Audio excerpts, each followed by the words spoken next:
Bom, os critérios, são os critérios diagnósticos. Eu acredito que todos vocês já conhecem isso, muitos já decoram, mas não custa nós revermos, né? Então, nós utilizamos basicamente 3 testes, né? Que é a glicemia de jejum, o teste de sobrecarga e a hemoglobina glicada, né? A glicemia de jejum, apresentando um valor maior ou igual a 126 miligramas por decilitro, com jejum de 8 horas, isso é importante lembrar, né? É diagnóstico de diabetes, sendo que há necessidade de se repetir esse exame, né? E eu vou explicar depois por que é importante que seja feita uma repetição desse exame para se confirmar o diagnóstico do diabetes após o paciente apresentar neste nível maior ou igual a 126 miligramas por decilitro. Um segundo critério diagnóstico é a glicemia maior ou igual a 200 miligramas por decilitro, 2 horas após a sobrecarga com 75 gramas de glicose oral. Aqui nós estamos falando dos pacientes não gestantes, né? A questão da gestação vai ser discutido posteriormente na aula que me segue, né, pelo professor Ayrton. O resultado da hemoglobina glicada maior ou igual a 6,5%, e o quarto critério, que não necessita de repetição, né, ou seja, é óbvio, são pacientes com sintomas clássicos de hiperglicemia ou crise hiperglicêmica aguda, com uma glicemia colhida ao acaso maior ou igual a 200 miligramas por decilitro. Então, aqui um ponto importante que eu coloquei aqui no rodapé do slide: na ausência de sintomas inequívocos de hiperglicemia, a confirmação do diagnóstico de diabetes requer a repetição dos exames alterados. Sempre devemos lembrar desse detalhe. Idealmente, o mesmo exame alterado numa segunda amostra de sangue, ou 2 testes alterados na mesma amostra de sangue. Então, hoje é muito comum, né, os colegas já solicitarem glicose de jejum, hemoglobina glicada, os 2 alterados já é o critério diagnóstico que fecha o diagnóstico do diabetes, confirma o diagnóstico do diabetes. Próximo slide. Então, aqui somente lembrando, né, aqui do lado esquerdo, o exame de glicose. Espera-se que o paciente não diabético tenha um resultado abaixo de 99 miligramas por decilitro de glicemia de jejum, né, após um jejum de 8 horas, e quando maior ou igual a 126 miligramas por decilitro, você tem o diagnóstico de diabetes, desde que confirmada uma segunda dosagem, né? Isso é muito importante. E esta segunda dosagem pode ser feita no dia seguinte, né? Não há problema nenhum, mas é importante que tenha o segundo teste para esta confirmação diagnóstica. Existe o que nós chamamos de zona cinzenta, que é o valor entre 100 e 125 miligramas por decilitro, que define uma condição clínica chamada pré-diabetes, onde o que nós sabemos, esses pacientes têm um altíssimo risco de desenvolvimento do diabetes, né, durante o acompanhamento dos níveis glicêmicos, uma vez feito esta detecção. Esses pacientes com este nível, muitas vezes, nós precisamos levar para um segundo teste, né, indicar um segundo teste, que geralmente é o teste de sobrecarga com a glicose de 2 horas, né, através de 75 gramas, que é ministrado ao paciente via oral, e neste caso, espera-se que após 2 horas o paciente tenha um valor abaixo de 139, que nós consideramos uma resposta normal. Se for maior ou igual a 200 miligramas por decilitro de glicose, então fecha o diagnóstico de diabetes. E aquele paciente que continua no intervalo, a zona cinzenta, entre 140 e 199 miligramas por decilitro de glicose após 2 horas, pós sobrecarga de 75 gramas de glicose oral, continua em cima do muro, né? E é caracterizado como paciente portador de pré-diabetes ou pré-diabético, né? Quanto à hemoglobina glicada, como vocês sabem, o valor esperado para o paciente diabético é abaixo de 5,6%, né, 5,6%, e maior ou igual a 6,5%, também confirmado numa segunda dosagem, é diagnóstico de diabetes, estando um valor entre 5,7% e 6,4%, né, caracterizando este paciente como sendo um pré-diabético. Então, não há necessidade, logicamente, de decorar esses valores, isso geralmente é descrito no laudo, mas guardar, né, essa imagem, esta figura, e saber que é relativamente simples o diagnóstico do diabetes, utilizando essas três ferramentas, esses três exames que nós temos, que o laboratório disponibiliza. Próximo slide. Qual que é o problema da dosagem de glicose? Quais são as limitações e por que há necessidade de repetição? Porque existe um conceito chamado variação biológica da glicose. O que é a variação biológica?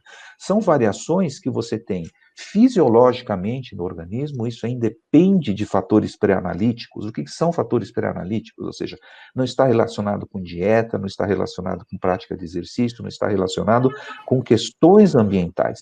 São alterações que são observadas normalmente no seu organismo, né, e faz parte da homeostase normal, faz parte da fisiologia normal. E esta variação intraindividual, ou seja, uma pessoa pode ter uma variação normal no dia entre 4% a 8%, isso é muito grande, né? A variação interindividual é em torno de 7% a 12%, ou seja, quando eu comparo diferentes indivíduos, né, essa média de variação pode chegar até 12%.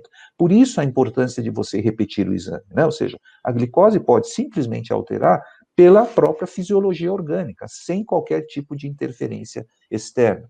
Daí, novamente, insistindo, a razão da necessidade de se repetir o exame para confirmação diagnóstica.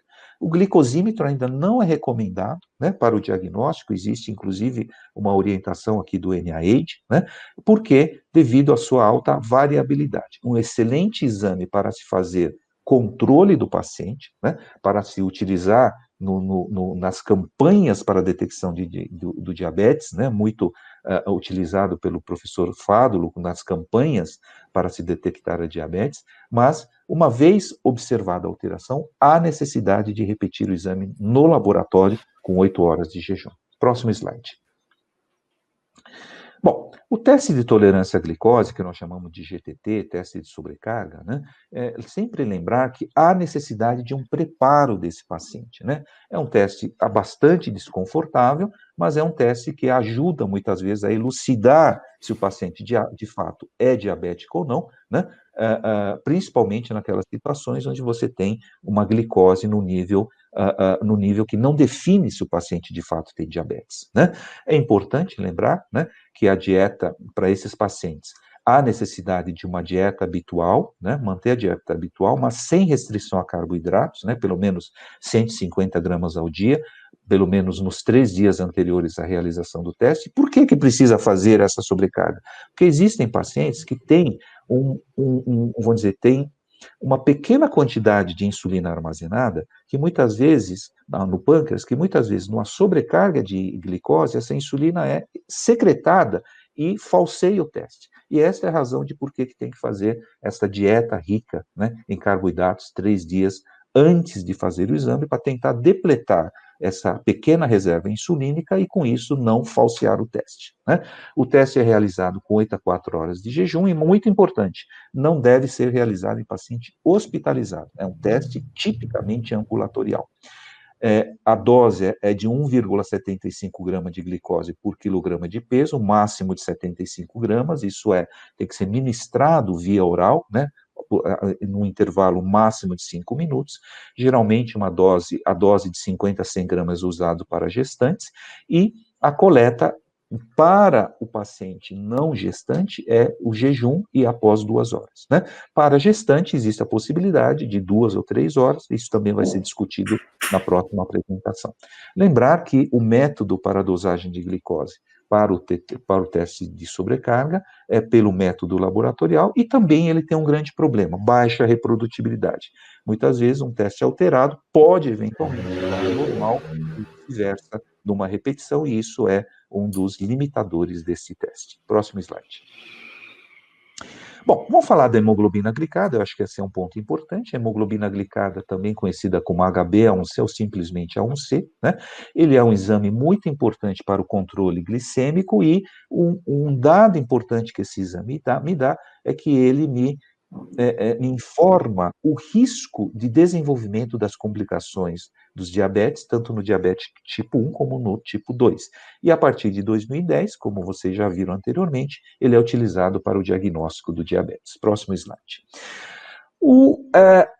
A hemoglobina glicada, né, esse é um slide histórico, um slide clássico, ele se tornou um exame muito importante a partir de 1993, após a publicação dos estudos do DCCT, que mostrou que quando o paciente apresenta um nível de hemoglobina glicada maior ou igual a 7%, aumenta substancialmente o risco de desenvolvimento das complicações crônicas, né, como retinopatia, nefropatia, neuropatia, microalbuminúria, e os 7%, né, o valor de 7% que nós conhecemos hoje, que utilizamos como meta terapêutica, veio desse trabalho chamado DCCT, um trabalho clássico, muito citado, né, quando se fala em hemoglobina glicada, quando se fala em controle do diabetes utilizando a hemoglobina glicada. Próximo slide.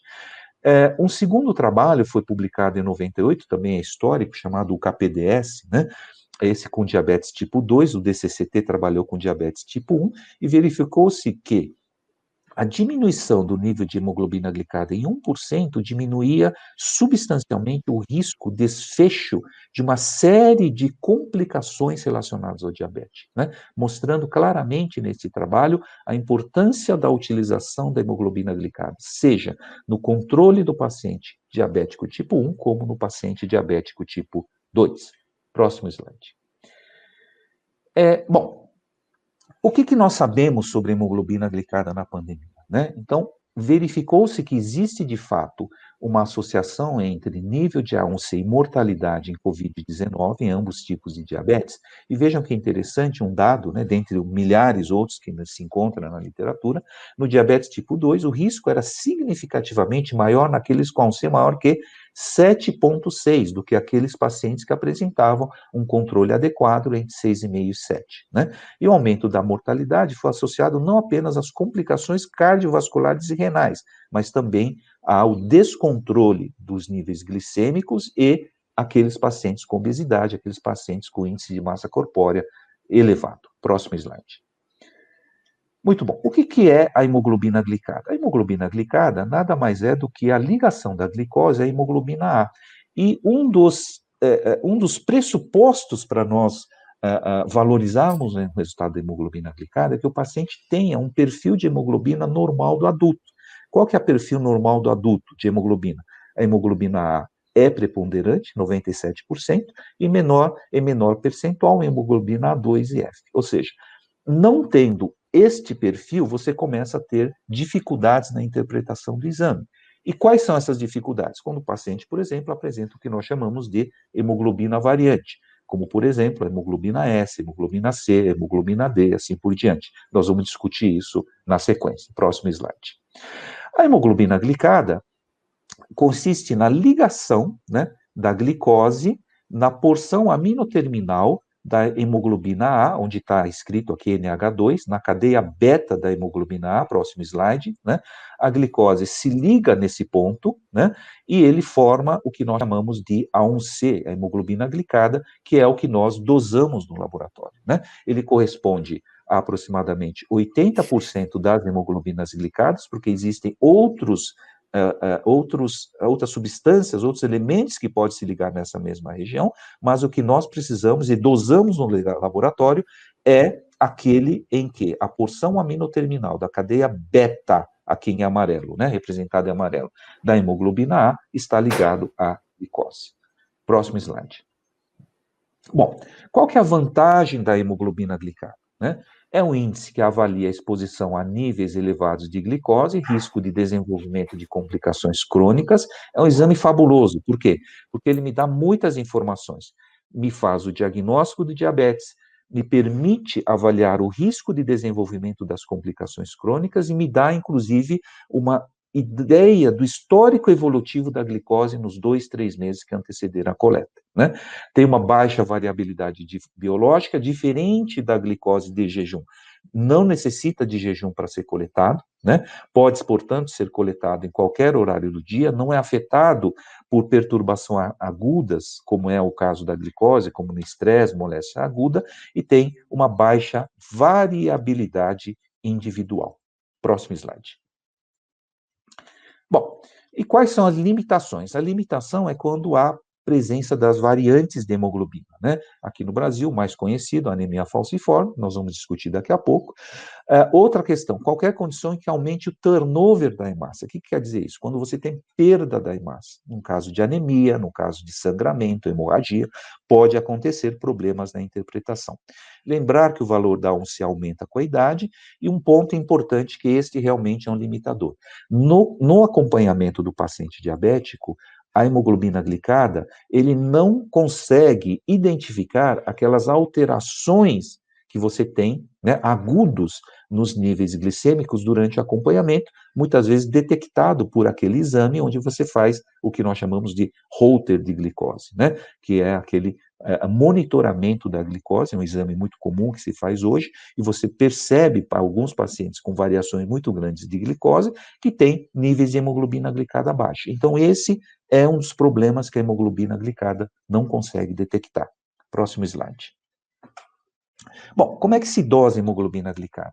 A hemoglobina glicada não é um exame para se dosar toda semana, todo mês, né? Ele depende da sobrevida das hemácias, que é em torno de 120 dias, né? Então, por isso que nos pacientes normais, nos normais que eu digo, nos pacientes bem controlados, nós orienta-se, né? As diretrizes orientam que seja dosados 2 vezes por ano. Aqueles pacientes que apresentam descontrole, né, não conseguem obter o controle adequado, ou que mudaram a terapia, a orientação é que seja feita 4 dosagens ao ano, a cada 3 meses. Próximo slide. O valor geral que se sugere, né, devido principalmente ao estudo do DCCT, é que a meta terapêutica, veja, isso não é valor de normalidade. Paciente não diabético, ele tem outro nível de hemoglobina glicada. No paciente diabético, espera-se que o tratamento mire como alvo uma meta de hemoglobina menor que 7%. Esse é o alvo terapêutico, né?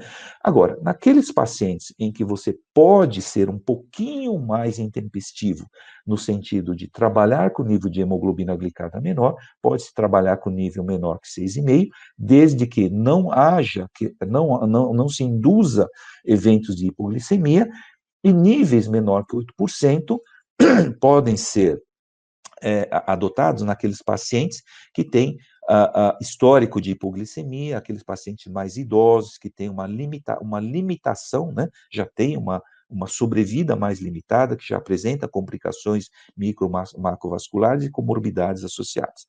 Em resumo, o que é a meta a ser alcançada de A1C? Hoje nós sabemos que a meta ela é personalizada, ou seja, para cada paciente, o seu endocrinologista, o médico clínico, o médico que o assiste, vai estabelecer a meta conforme a condição desse paciente e conforme a possibilidade, tanto clínica, né, principalmente clínica, desse paciente atingir níveis cada vez menores de hemoglobina glicada. Mas, de uma maneira geral, 7% é um nível bastante aceitável, é o nível que a gente coloca, tem isso na mente, né, que este, de fato, é o valor que diminui muito o risco de desenvolvimento das complicações crônicas do diabetes. Próximo slide. Bom, existem as interferências, né? É um teste muito bom, mas nós sabemos que temos as interferências. Eu trouxe aqui alguns itens, né? Alguns parâmetros que interferem, são aqueles parâmetros que falsamente podem diminuir, né, o nível de hemoglobina glicada. Com certeza, a anemia hemolítica, estados hemorrágicos, por encurtar a sobrevida das hemácias, eles tendem a diminuir o nível de hemoglobina glicada. Por isso que, para interpretar resultado de hemoglobina glicada, você também precisa ter um hemograma, né? Principalmente naqueles pacientes com anemia, porque esses pacientes com anemia podem apresentar falsamente níveis mais baixos de hemoglobina glicada, né? É muito importante ter isso em mente, né? E geralmente, muitas vezes você vê níveis de hemoglobina glicada de 4%, 3%, né? Níveis estranhos. Tem que verificar se esse paciente não teve uma perda, né, de sangue por uma hemorragia ou desenvolveu anemia hemolítica, desenvolveu um quadro de anemia, né, desde a última consulta, muito comum em diabetes, muito comum em nefropatas, né, diabéticos e nefropatas. Outros itens, né, vitamina C e E, dapsona, pacientes com tratamento, né, com antirretroviral, uso de eritropoetina, o alcoolismo crônico, há uma discussão se ele diminui ou eleva, mas pacientes alcoólatras crônicos geralmente têm uma diminuição da hemoglobina glicada, embora alguns artigos dizem que possa haver elevação também. Próximo slide. E aquelas situações onde que você tem elevação do nível de hemoglobina glicada. Pacientes com níveis muito elevados de triglicérides, principalmente nos métodos chamados imunoturbidimétricos, né? Nós vamos discutir isso daqui a pouco. Pacientes com bilirrubina muito, mas muito alta, né? Ingestão crônica de salicilatos. A anemia ferropriva é uma exceção. Eu falei que a anemia diminuía, mas a anemia ferropriva ele aumenta, né? Supõe-se que os pacientes com anemia microcítica, essas anemias, as hemácias microcíticas, a tese é de que eles têm uma vida um pouco mais longa, e esse talvez seria uma das explicações de por que na anemia ferropriva você teria elevação da hemoglobina glicada. Fenobarbital, insuficiência renal devido à hemoglobina carbamilada, quando a ureia se liga no ponto onde a glicose deveria se ligar à hemoglobina A, né? Então isso pode, muitas vezes, um método confundir a hemoglobina glicada com a carbamilada, e isso pode elevar falsamente a hemoglobina glicada. E lembrar que a idade há um aumento de 0,1% por década, da hemoglobina glicada a partir dos 40 anos, e lembrar que afro-americanos, os afro-caribenhos, geralmente têm uma hemoglobina glicada um pouco mais alta do que os não afro-americanos, né? Lembrar desse detalhe. Próximo slide. Bom, realmente o grande problema é quando o paciente é portador de variantes da hemoglobina S, C, E e D, né? Você pode ter valores falsamente elevados ou falsamente baixos, né? Naqueles pacientes na forma heterozigótica, onde você tem aí 40, 30, 40, até no máximo 50% dessas variantes da hemoglobina, costuma ter um resultado relativamente confiável, mas nos pacientes com hemoglobinopatia homozigótica, aqueles que têm mais de 90%, quase 100% dessas hemoglobinas variantes, realmente não é possível fazer a dosagem de hemoglobina glicada, né? Geralmente, esses pacientes apresentam valores de hemoglobina glicada anormal, estranho, por exemplo, maior que 15%, né? Tem que desconfiar quando o paciente tem esse nível. Geralmente, esses níveis acima de 15%, nós costumamos encontrar naqueles pacientes no diagnóstico inicial, né? Diabético tipo 2, principalmente, né? Quando tem aqueles níveis elevados de 500, 600 miligramas por decilitro no momento diagnóstico, você pode ter esses níveis muito elevados de hemoglobina glicada, né? E lembrar também que a hemoglobina F, em elevada concentração, também pode interferir na dosagem da hemoglobina glicada. Próximo slide. Bom, existe uma coisa chamada, né, um item chamado glicose média estimada, que nós liberamos nos nossos laudos, né? Essa glicose média estimada é um cálculo matemático que vocês podem ver aqui na parte superior da slide, e ele faz uma correlação entre o nível de hemoglobina glicada e a hemoglobina e o nível de glicose. Não é glicose de jejum, não é glicose pós-prandial.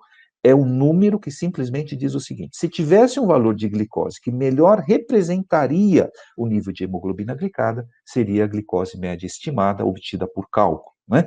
Este é um número que muitas vezes é liberado no laudo, nós liberamos no laudo, para conscientizar o colega médico e principalmente o paciente do nível de descontrole ou controle dos níveis glicêmicos. Chama a atenção, porque muitas vezes o nível de hemoglobina glicada, que tem esse valor, né, 7, 8, 9%, muitas vezes não chama a atenção do paciente. Mas quando você fala em glicose, em valor de glicose, o paciente entende. E daí é uma forma de conscientizar o paciente e o médico acerca da necessidade do controle glicêmico. Próximo slide.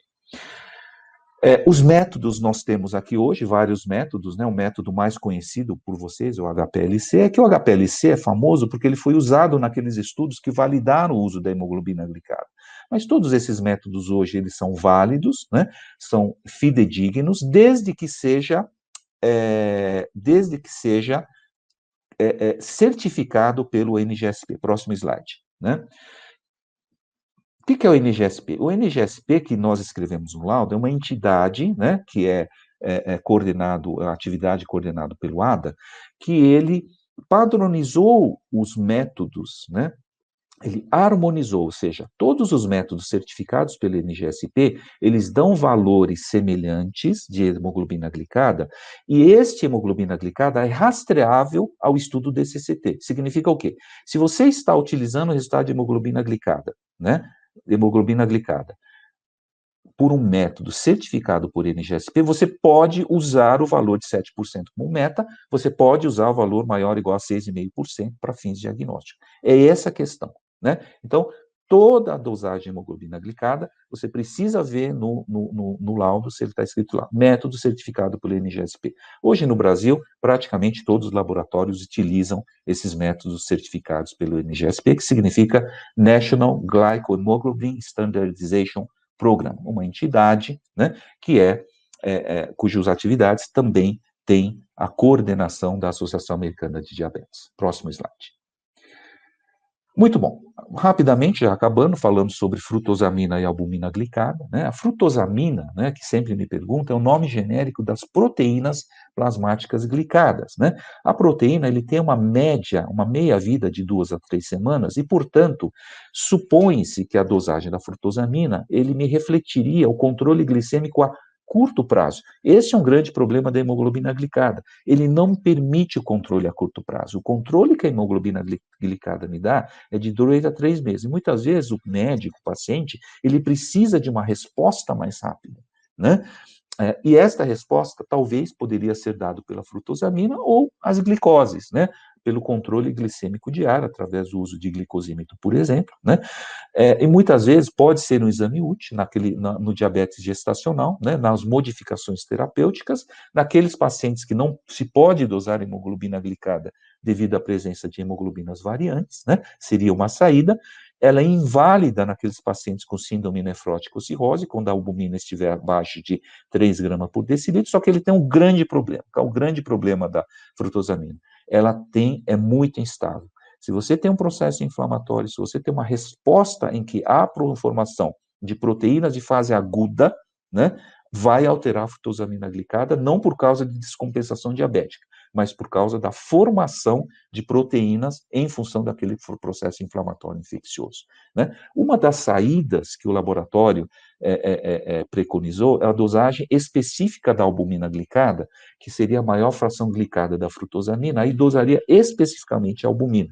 A frutosamina dosa as proteínas totais glicadas, né? Mas, infelizmente, não é um método muito difundido no meio laboratorial, né? Os colegas não costumam ter muito acesso a esse exame, os laboratórios também não costumam oferecer, mas seria uma opção em relação à frutosamina. Próximo slide. E finalizando, né? Aqui uma imagem bem simples, mas para mostrar para vocês o tempo, né, em que o intervalo de tempo de controle glicêmico utilizando os 3 principais exames. A hemoglobina glicada, 2 a 3 meses, né, a frutosamina, albumina glicada, 2 a 4 semanas, né, e a glicose, que é uma fotografia do momento, né, fotografia do momento, que você tem uma ideia de que está acontecendo naquele exato momento em relação aos níveis glicêmicos. Próximo slide. Queria agradecer muito a atenção de vocês. Muito obrigado.